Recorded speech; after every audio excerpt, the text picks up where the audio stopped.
Hi, and welcome. Today we are going to talk to you about Composable internationalization API in JSX and React that we have built at Quora. We are going to go over introduction first, then we're going to talk about the problem we had recently when we were migrating our front-end stack to React, the solution we built and internal design of that, and the learnings from this project and the results we got. My name is Behnam, and I've been at Quora on the internationalization team for the past 3 years. And I'm Chris. I've been at Quora for about 4 years, currently on our product platform team, but over the last 3 or 4 years, I've been working pretty heavily on the internationalization side and translation.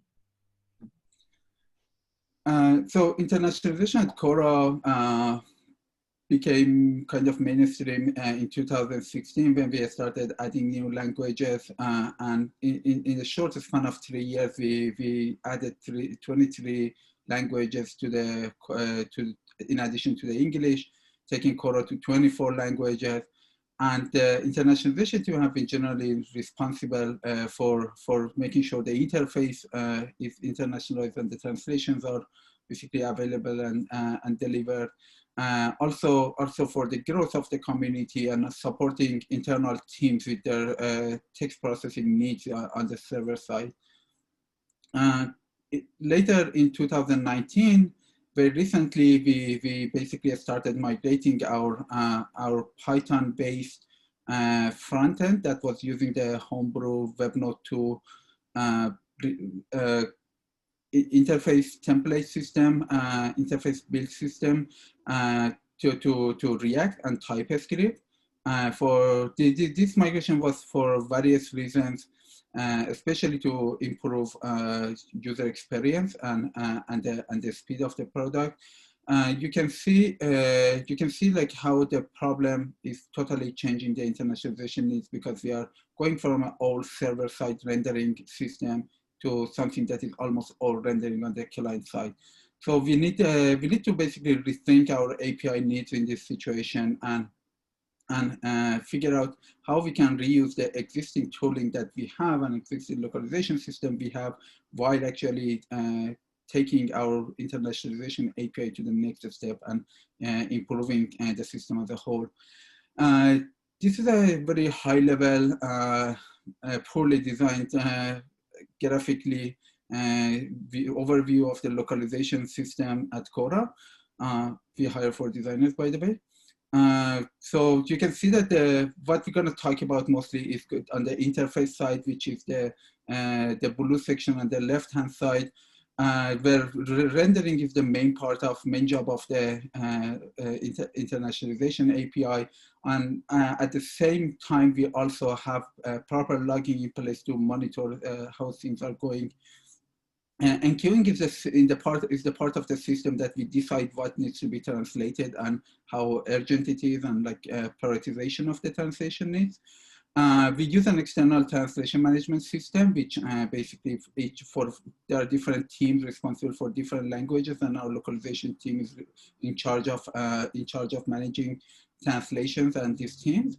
And we bring in good translations in. We filter out the bad ones and ask for improvement. And then we store all the valid translation in our database. And later we package them and deploy them to the interface. So what is the problem we want to solve? We're going to look at the expectation of the internationalization and translation system at Quora, and also what kind of open source and solutions were available to us when we were working on this. The product requirements are the most important part, which is the first thing is that this API needs to be able to handle the current and future languages of Quora.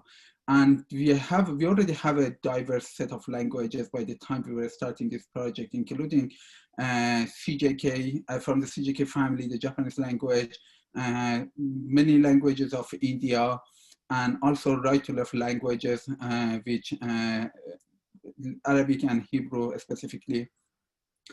And one of the things that is kind of a bit unique on our product space is the fact that we do have product experiences that require switching language in the middle of the UI, switching the interface language even, and like changing, talking to our user, to our viewer in another language, and that is basically the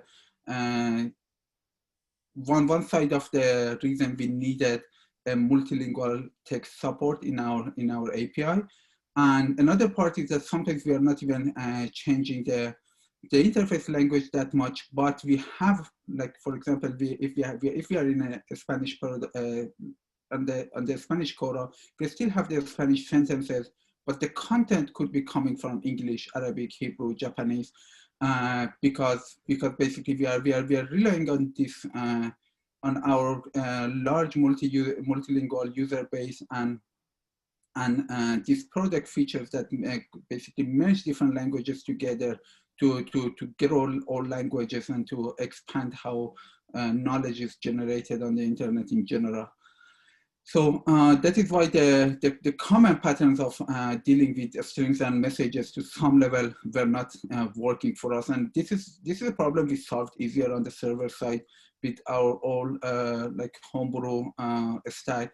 But dealing with this on the React side was more complicated and also to some level more limiting on our choices for the open source library to use. On the localization system side, we had expectations such as keeping costs down, and one of the general things we have been doing in this time has been to avoid paying the extra cost for technical translation and using professional translation that is not necessarily like trained or even like specialized in translating interface languages, which usually come with complications and like these things that are called usually like branching. Basically, you have one template, one message that can branch into many different versions depending on the situations, depending on the context, contextual variables of the template. So this is also more important for the regions and languages that Quora is going into. Like it's gonna be harder for us to get quality translation if we have a requirement for technical translation for some minority languages. The minority languages in terms of like online minorities, the languages that are less available, there are less resources available for them online. While the user base is actually huge, and like and that's the reason we are actually like we think it's important to grow Quora in that area. And generally we want to pay for the translation we need, and so we have this translate what you need motto.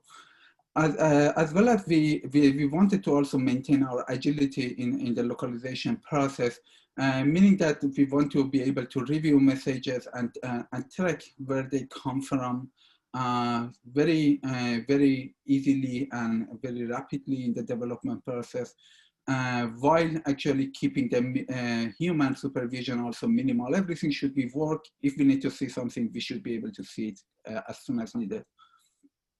And on the developer experience side, we set these expectations that we want to make sure that simple things are simple and the complex things are possible and understandable. This basically made some part of the design even easier for us because we knew where to start with to keep things simple, and then from there we grow. We let the project to grow into a direction that it needed to go to support the complex situations. We also wanted to make sure that our syntax overhead is minimal, and like the kind of like terms and symbols that people need to see on the code, developers need to see to deal with them. Those things should be minimal. They should stay familiar. They should kind of be easily understandable and visible. More importantly, the idea is that if developers, like whether it's an engineer or a designer writing interface code, they should easily see what is the thing that they're sending for translation, they're marking up, and how it can affect its surrounding, and what it's entailing, what it's including inside it. Another big important part of this experience we wanted to build was to make sure that our formatting mechanisms and our template system is extensible in the meaning that we don't have to go and touch the core library to be able to support something new for most of the cases. And this is something that we considered important because our product grows in different directions and different teams need to build new things. And we didn't want everyone to depend on a single team developing things for them. So we looked at some of the open source solutions to see how if we can leverage any of those to address our problems. Of course, React i18n is one of the popular projects out there. It has some of the legacy approaches, I would say, to template management, including having key-based lookups and having namespaces, which do fit well in the older localization system design. But I think they are less needed in the more agile systems to some level, and they are actually they have this approach that okay, you set your namespace, in every module where you are using the translation API, you set the namespace, and we're gonna package things based on that namespace later. Most of the time, that's how people use it, apparently. And also, but on the rendering side, it's featureful. You can basically change the language of the page. For the whole page, you can change the language without actually the page needed to be reloaded, which is a very nice thing. And another project we looked at was the Facebook's FBT project, which is a little, it seems more modern in terms of the integration with the localization system. It has hash-based identifiers and doesn't try to define projects that much, as it leverages from a static analysis, from build time processing of the code using Babel plugins, and uses that for extraction and deploying and packaging things together, and even deploying translation with the packaged JavaScript code. That's very nice. There are many good benefits there, but also there are some limits coming with it. As we mentioned before, what we need to be able to support multiple languages. That wouldn't be easy to do in that situation. There's also the JSX template syntax, which is more prominent here, although at the same time it's also more verbose, and you can see that for example, when you define a parameter, when you want to put a user's name, you have to say that I have a parameter here, there's the variable name, and this is how you get the gender and everything like that. And this is something that, and the fact that these pieces of the template are not composable means that you have to basically copy paste something like this all over your code base whenever you are referring to a user. So, and you, from what it looks like, if you want to actually go and expand this, you have to go and touch your library to support this. So the solution we built instead is that we are basically, first we're going to talk about the syntax part of this and how the semantics of this syntax work internally, and then we're going to talk about how composition of templates work in this system with this syntax. The syntax splits in a few areas. We're going to first look at the simple templates, stuff that basically is just a sentence or something like that. How we handle contextual information, which is important, especially when you have your source language inside the code. And also branching, how we handle branching, how we deal with parameters, and also containers, which is something a little more new to a template system that we're going to talk about. Simple templates are handled as we expect, simply. So with all developers need to do excuse me, all developers need to do to handle a simple sentence like hello world, to mark it up to be translated and to get the translation, and when this is being rendered, is to put that sentence inside the translate tag. This is also this is showing us. You can see here that basically the English, which is the source language in our code base, is being hard coded here, and this is what we're gonna actually package into the JavaScript code when we are compiling our like TypeScript to JavaScript and like minimizing it and everything. So this is going to be the ultimate fallback for everything. If anything goes wrong anywhere during the translation step, this is what is going to be used. And this is a nice behavior to some level, because anyway, translation systems can break. Translations can, something can go wrong, like in handling translation, especially when you have a more of an agile system, a very fast developing and changing system. So it's good to always have some fallback instead of bailing on user. And so that was the JSX handling, which basically translates into JSX elements, which would translate into kind of some HTML rendering depending on the situation. It could become basically a plain text kind of, or it can go inside a button or some heading or something. Sometimes you also need to make sure that you're getting the string value for something, because for some template, because you want to pass it on to some API that expects a string as input. So this is going to be handled by one function called plain text translate. And while you are doing this, basically the translate part is kind of redundant, because we already know that whatever goes inside this should be translated. So it's even okay to drop the translate markers around the template at this point and just rely on the simple React fragments. And even if you don't need to actually compose stuff inside that JSX, which we're going to talk about later, you can even fall back to using just a simple string. So this becomes a simple function called plain text translate hello world for me. So contextual information is more important when we have the language in English coded as inside the interface code and being used to generate our unique identifier for this template.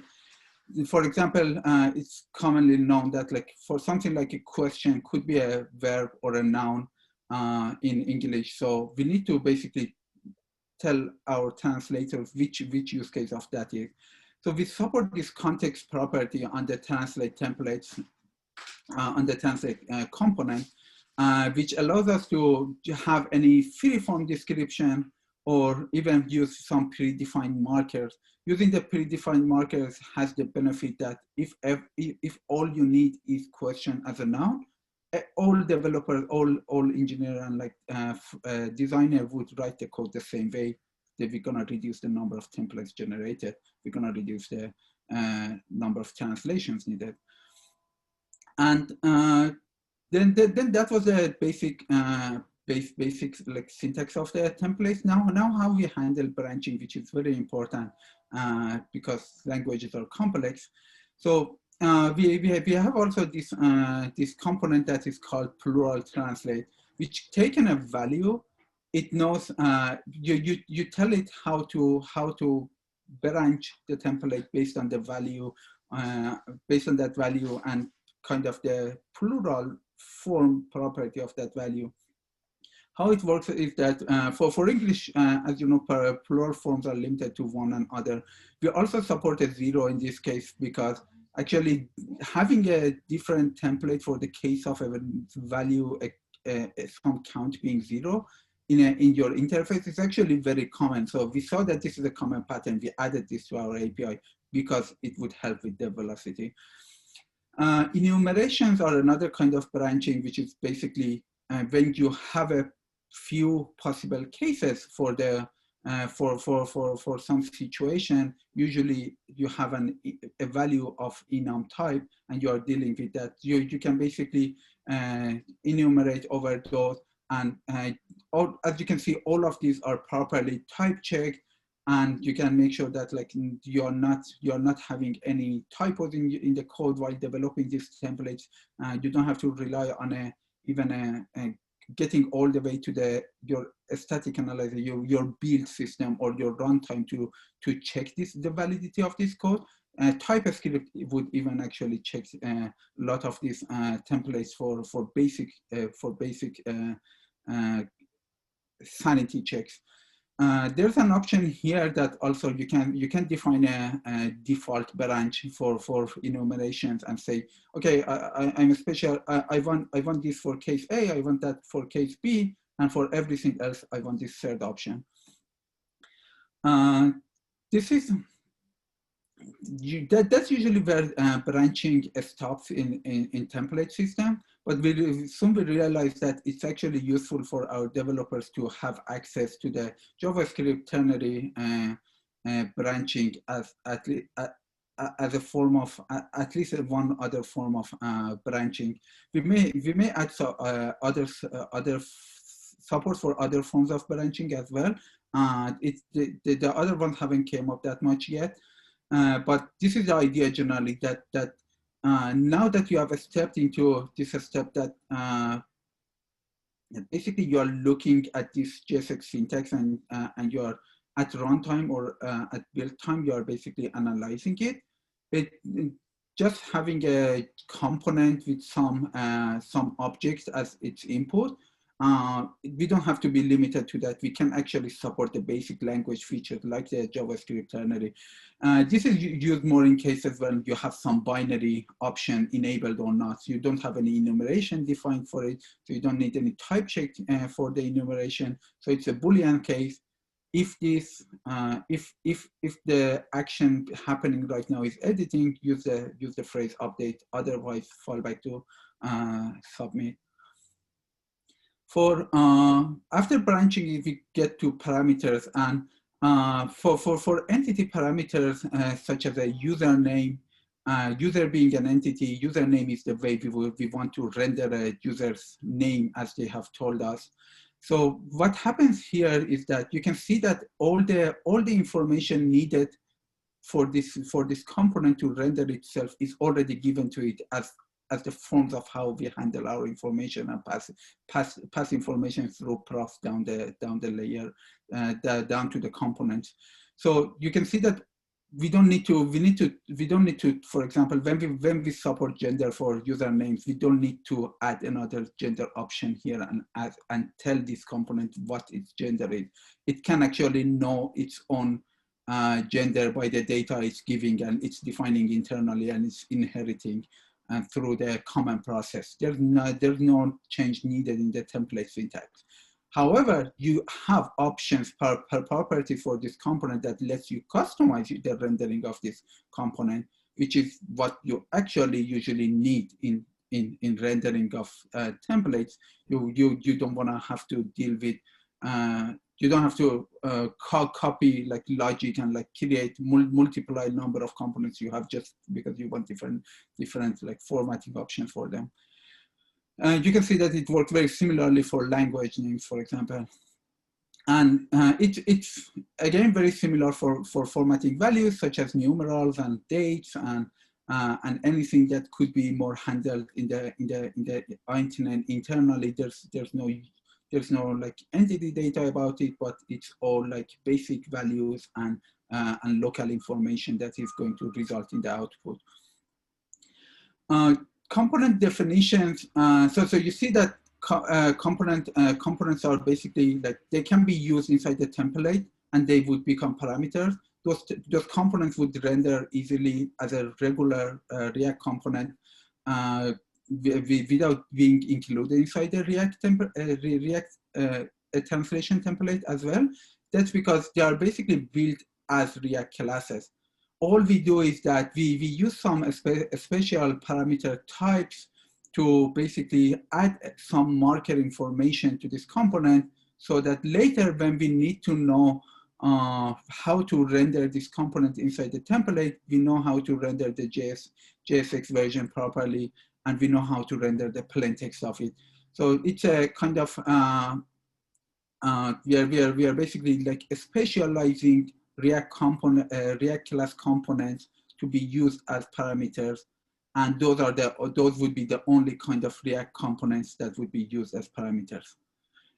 One other class of React components that can be used inside templates is what we call containers, and those would be basically whatever you use for styling text or adding behavior to text in the middle of templates. It includes the basic HTML tags such as A, B, like string, anything that is kind of text formatting, or even more complex components such as like our link component. These things can directly also go into the template and basically add behavior to the text while the user sees this whole thing as a text, while the translators translate this whole thing as a whole. We know that which parts of it says draft, and we link that, and we basically maintain all this behavior defined by this React component, even through the translation. It works the same in English versus if even the wording is different in some other language. Now, composing templates.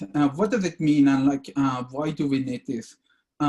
Composition is this concept of reusing your basically building more complex things by gluing things together instead of inheritance, instead of inheriting behavior or like code implementation through inheritance.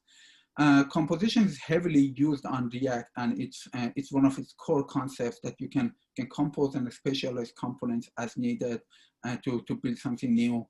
And that's what we are also doing in the translation system, because it's a great pattern to reduce redundancy in the code base. And we actually noticed that from our experience on the Python web node stack, we noticed that there's a lot of pieces of the templates that can be shared, and developers actually feel more comfortable sharing those parts instead of keep writing them.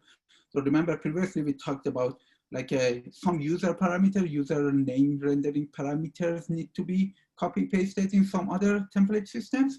Well, when you get to other parts of it, for example, how to render some enumeration, or how to make some piece of a some commonly used phrase, you're having access to something, or like this was done, or this many of that object. These kind of patterns are very common in interfaces, and actually when you want to make an interface that is more social and more personal, you need to have more of this kind of text to talk better to the audience. So that's why we basically invested into making our templates composable, which lets us basically create the new tools. Every team themselves, every area of the product can create their own tools as needed to reduce the number of reduce the size of templates that they write, and reduce the bugs introduced by it, because like they keep one copy of it, don't repeat themselves, and review that once, and they're good to reuse it after that. The details of it is that it's basically very simple. Again, it's the composable templates. The templates that can be composed are basically any React component that is returning some translation. As an example is that you want to say person or people. So how would you make something? This is from our code base that we needed such a thing. So someone wrote this React component. This is a functional component. Taking the count, it decides if it should say person or people, depending on that count. This is something we call a text component. Basically, all it's responsible for is to take some parameters and generate text for it.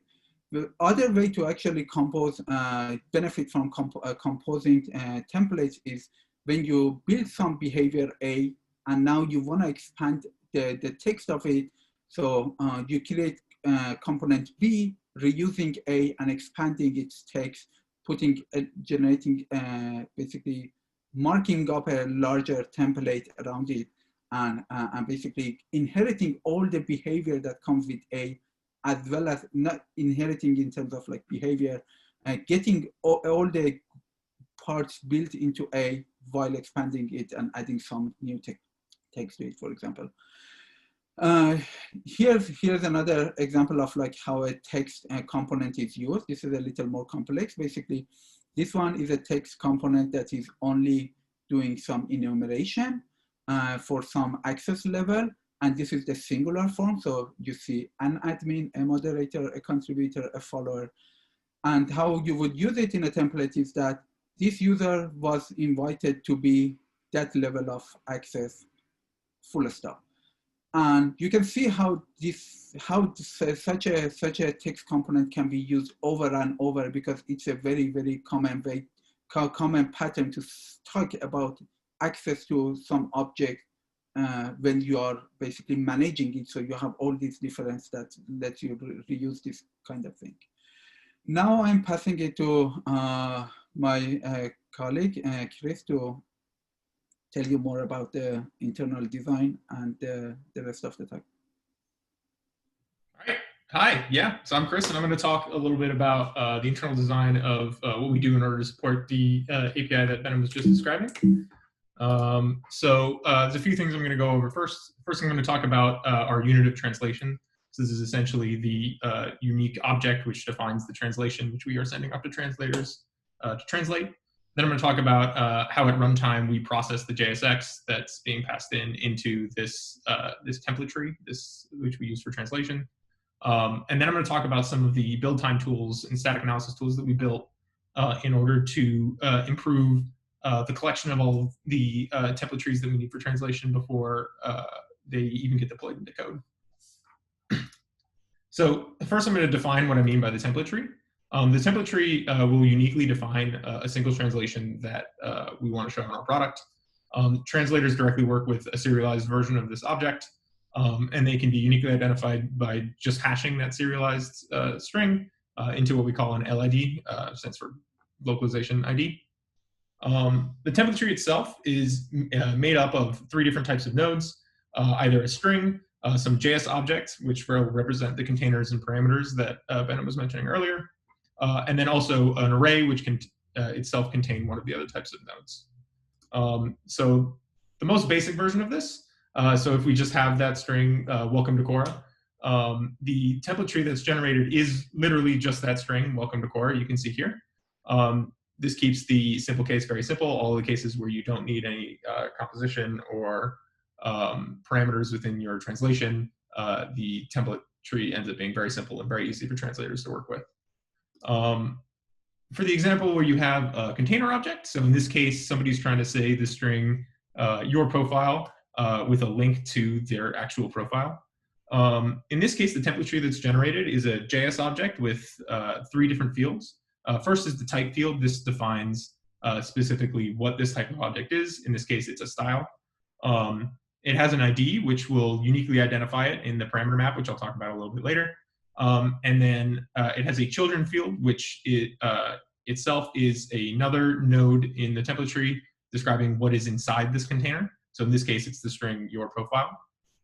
So the parameter map is something that we use in order to keep track of what each of these objects that we create is, so that when we reconstruct the translation later, we know what JSX elements to put in their place within the translation. They can be found by looking at the field within the parameter map that matches the type, so in this case style, and then indexing into the array using the ID. So you can see here for style 0, we go look in style, we look at index 0, and you can see here's the A tag, which represents this container represents. For parameter objects, which are even a little more simpler, so in this case we have some username here. Username is going to have been decorated, as Behnam described earlier, with user entity param object, which allows us to identify that, hey, this parameter doesn't need to be translated. It needs to be replaced directly in the template tree. So in this case, we replace it with this object with just type user and ID 0. In this case, there's no children because there's no subtree under username. And then in the parameter map, just as with the container parameter before, you can find the JSX element that this represents. The last, of course, is array node. So this is when we want to have sort of sibling elements next to each other within the template. So in this case, someone's trying to say welcome to a user. So in this case, it's just an array with the first element being a string node, and the next one being the object node that user name represents, and then the parameter mapping it there. So in order to keep the template trees unique, there are a couple of normalization invariants that we want to make sure we maintain when generating these node trees. Basically, we want to make sure there aren't two node trees that represent the same translation that have slightly different formats. So there's these 4 rules that we apply. First, array nodes must have a length greater than 1. If you have an array node with only one thing in it, you can just replace it with that thing instead. Array nodes cannot have an array node as a direct child. So basically, if you have an array with an array directly inside of it, just flatten those arrays into one array. Array nodes cannot have adjacent string nodes. So essentially, if you have an array node with 2 strings in them that are immediately adjacent to each other, just concatenate them together into one string. And then container object nodes cannot have a single object node as a direct child. This one's a little less easy to see, but essentially, if you have 2 container tags right next to each other that are both wrapping each other exactly, it's easy to just replace those with a single object node instead of having 2 object nodes inside of each other. So essentially, we just flatten those 2 nodes together into one child node. All right, so now I'm going to talk about how exactly we generate these node trees at runtime. So there's basically 3 different steps that we need to do at runtime. First is that that conversion there, where we have the JSX, which developers have written, and we need to turn it into some template tree and the matching parameter map for the variables that are passed in. Then we need to look up the matching translated tree. We do this using the hash and the LID that I mentioned before. And then we need to recombine that translated tree with the parameter map that we generated before into translated JSX that we can then pass on to React to render as it would any normal components. In order to do the conversion step, we recursively iterate over all the children of the translate element. When we run into strings or numbers, those are just converted directly into string nodes. Null nodes are actually just ignored. If we run into a custom parameter or a container component, so these are the things that are marked with those entity parameter decorators that Behnam mentioned earlier, then we convert them into the container objects. This actually also includes a hard-coded list of some base HTML elements, including things like A and div and B and I, because all of those we can just treat as containers. Lastly, when we run into any other kind of component, we will try to shallow render one step of that component and then recursively iterate over those components instead. This basically lets us perform a single step of rendering to see what that component represents, and really allows us to have this composability where you can reference components from other files without having to basically spell out the whole template every single time that you're using it. So here's a more complicated example here. So somebody here is trying to basically say your answer was upvoted by some user and 5 others, with some styling all around that, and also handling the case when the number is not 5. Just to point out how these are reflected in the template tree, if you look at the B and the I tag here, you can see that they're represented by a single style container node here with children answer. And then you can see in the parameter map, there's the matching B and I tags that represents. The username is converted into this user node, which you can see here in the parameter map as well. This A tag here is converted into this style node with children, which is itself an array node of other elements. And you can see the matching A tag here in the parameter map. And then this formatted number is turned into a number object node, which also has some extra information about the category of the number that's being used. In this case, the category for 5 is other. So once we have this template tree, we will convert it to an LID and look that up in the translations that we've deployed onto the client. So in this case, it gets converted to this other template tree, which is the translated version. It says su respuesta ha recibido un voto positivo por user y otras some number and personas. I'm bad with Spanish. This case is Spanish. So once we've done that, we then need to combine that translated tree with the parameter map that we generated earlier to create the translated tree. So in this case, what we're doing is we're taking each of the matching style, user, and number tags, looking them up in the parameter map, and inserting them into the translated tree to generate the translated JSX that we need. So here you can see that now we've perfectly created a translated version of this this text. One thing I want to call out is how important multilingual text rendering is to us. We have a lot of parts of our product where different languages are mixed together. Here's an example screenshot at the bottom where in this feed reason, we're displaying some names that are in sort of Latin characters that are being mixed in with Arabic characters, which is both a different character set and also direction. So in order to do this, we make sure that we isolate the parameters. So in this case, these usernames here, we isolate them using some HTML tags to make sure that they will render in the correct direction compared to the rest of the text in the sentence. Right, so now I want to talk about some build time analysis and static analysis tools that we built to help with this, this system. So there were a couple of goals here. We were coming from a system in Python where all of our translation logging was at runtime. So the only way that we could be aware that a translation was needed from the product teams or on the product side was if they were actually used in the product, which is not a great user experience. This caused issues whenever there was improper use of the API. We wouldn't know until after it's already in production. We couldn't figure out what needed to be translated before users started seeing it, so we would end up having untranslated strings in production for some time. So we wanted to make sure that we could move to a system where we could find all of the translations that we need at build time. So we did this by creating a custom Babel plugin, which we named Babel Shark because I'm bad at naming things. Babel itself is a JS compiler tool. It's pretty commonly used in the industry. It's commonly used for JS transpilation, particularly when when wanting to use ES6 syntax in JavaScript, but wanting it to run on browsers that don't necessarily support ES6. It's also one of the primary ways of using TypeScript. So we were using Babel as a static analysis engine where it does a lot of the parsing for us and allows us to work directly with the AST for the JavaScript. So the way the Babel Shark works is it parses each file separately.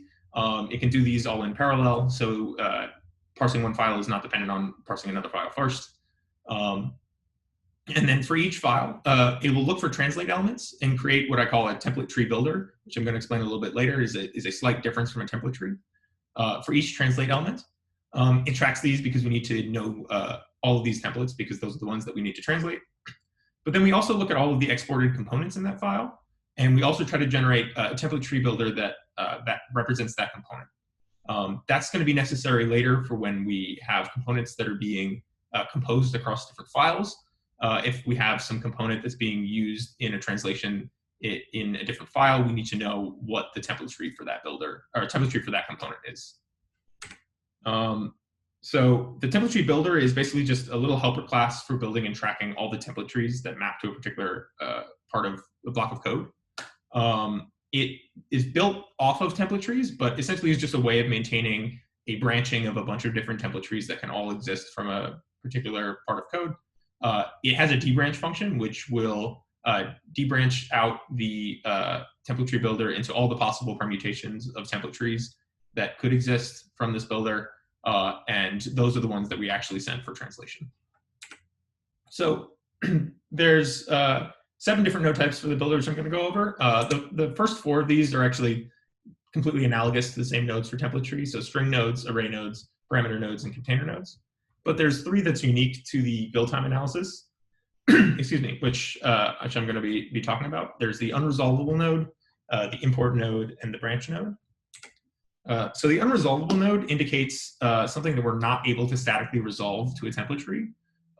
This basically is a problem. If someone's trying to do something within Translate where we can't figure out what the string you're trying to translate is statically, that's when we're going to be getting this unresolvable node, and it will raise an error to the developer. So in this example here, we have somebody who's trying to translate excuse me, a field directly from the props within their sentence. This is unresolvable because there's no way for us to possibly know what those props are when looking at this translate call.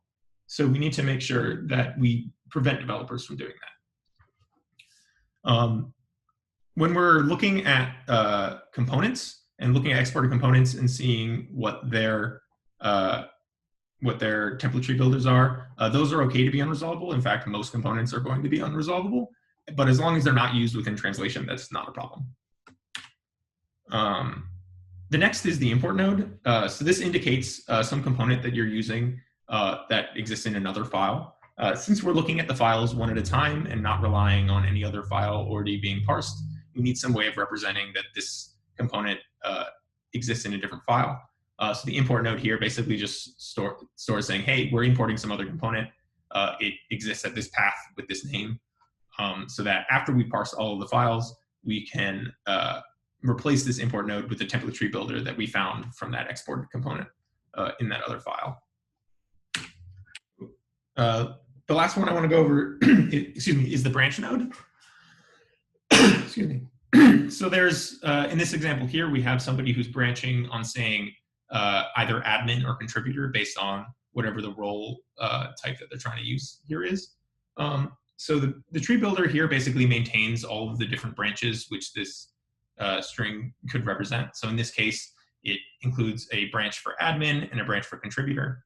And so when we call dbranch, that's the thing which is going to be taking all of these branch nodes and splitting them into their separate tree nodes and creating all of the different permutations for all of the branches. One thing I want to call out is not all of those permutations are things you're going to want. So that's what these reasons here are used for. And I'll kind of go over why we need those. So in this example, somebody's trying to say either space admins have unlimited invites remaining or space contributors have 5 invites remaining. But unfortunately, if we try to get all of the different permutations that could exist from this translation call, you're going to get these 4 strings here, which include 2 that are never going to actually be used because it's impossible for role type to be both admin and not admin at the same time. So we need some way of maintaining that these 2 branches are looking at the same object. So that's what these branch reasons are for. And so branch reasons keep track of basically the field we're looking at, what kind of comparison they're doing and what they're comparing to. And so then when we're doing debranching, we can look and we can see that we have 2 conflicting branches here where one says that role type is equal to admin and one says where role type is not equal to admin. And we can make sure that we don't include that permutation when we find those conflicting branches. So I want to talk about a couple of results and learnings that we found from creating this new API that we use. As far as our development strategy went, we first started with just the runtime processing. It started with just sort of a proof of concept, making sure that we could process templates on the front end, log them and look them up and reconstruct them. This is actually pretty quick to build, only took a couple of weeks. One of our concerns was the performance of actually rendering the templates that we had to be doing all of this conversion during runtime. It turned out that was actually not so bad. We were able to make a couple of improvements to make sure that rendering was still fast. There are a couple of challenges around some React features which you can't use directly within translation, like context providers, context consumers, and portals. Mostly that's been totally fine. We haven't had any asks from developers where they specifically need to use these within the text of the translation itself. They can be used within parameters, no problem, since we hand off the translated JSX to React to properly render those things later. For our build time analyzer, it took us a few more months to be productionalized. It's been pretty great for our system, though, because it really allows us to do a lot more detection and at dev time and build time rather than waiting until strings are in production. It gives us a lot more control and visibility into those translations before they're needed. And it allows us to know exactly which translations we need to deploy to the client and when. since we have an understanding of which translations are used in which files, we can make sure that only the translations you need for the files that you need to render your page are the ones that we send to you. For developer experience, we've gotten feedback that it's been very easy to use, which is very nice. It has a very small API surface, which is very, very good. It allows reuse of a lot of the common template fragments. So we have a lot of different teams that are constantly basically switching between, let's say, contributor, follower, moderator, and admin based on what the role of the user is, and being able to just use the same component and not have to worry about which one they actually need is, creating their own component every time they're using it is very nice. It allows people to iterate also a lot faster on the copy that they need. It also helps that we are able to, with the static analysis, build a file which contains all of the information about all of the translations that are being used and what files they're in, which allows us to review templates a lot easier, allows us to review them during push rather than after they're deployed, and allows us to see all of the different template branches that you're going to need when you're creating them, so you don't end up with some large combinatorial. It also allows us to have a bunch of automated checks. Babelshark also does a check, which I didn't describe, where it makes sure that you don't have untranslated strings in your JSX. So basically times when people should be using the translation API but forgot to. So that's a very useful check, because otherwise we end up showing English strings to non-English users. We also have a bunch of strict type checks in place using TypeScript in order to enforce that whenever using the plain text translation API, that you need a translated string rather than just being able to pass in any old string. Using the build time analysis that we have, we also implemented spell checking to make sure that when you're pushing new code, that all the translations you're asking for are at least correctly spelled English, which is good. We also have started doing some recommendations of existing templates you can use instead of needing to ask for a new translation. Basically, like the common cases where somebody's only slightly tweaked the string without realizing that it's being used in a slightly different form somewhere else. We can recommend, hey, there's this string that is very similar to what you're looking for. Why don't you use that? We found that to be quite helpful as well. From the localization experience perspective, they like being able to review the templates before they're actually being used in production, which is very good for them. We have a Slack channel where we can see all of the new translations coming in here, so you can see some examples of new translations coming in from Babelshark. It tells you their status as well. Sometimes it tells you how many of them how many translations are currently missing, and sort of the visibility of the string that's being used.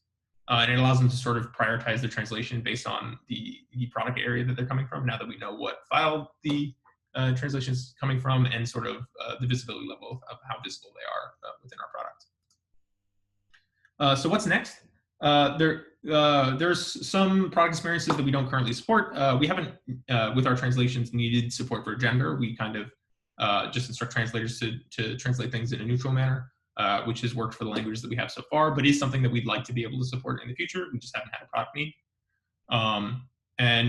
We'd like to move towards some more build time code transformation itself.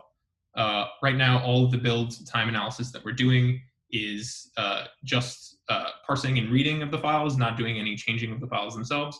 But one thing that we could do is we could basically replace those translate elements with some new code that can use the build time LID that we've detected to directly look up the translation during runtime. This would basically save us from having to do the JS template conversion at runtime and sort of speed up the process a little bit by sacrificing some build time costs. So that's it. It's great if you have any questions. We'll be answering questions after this. And yeah. Thank you.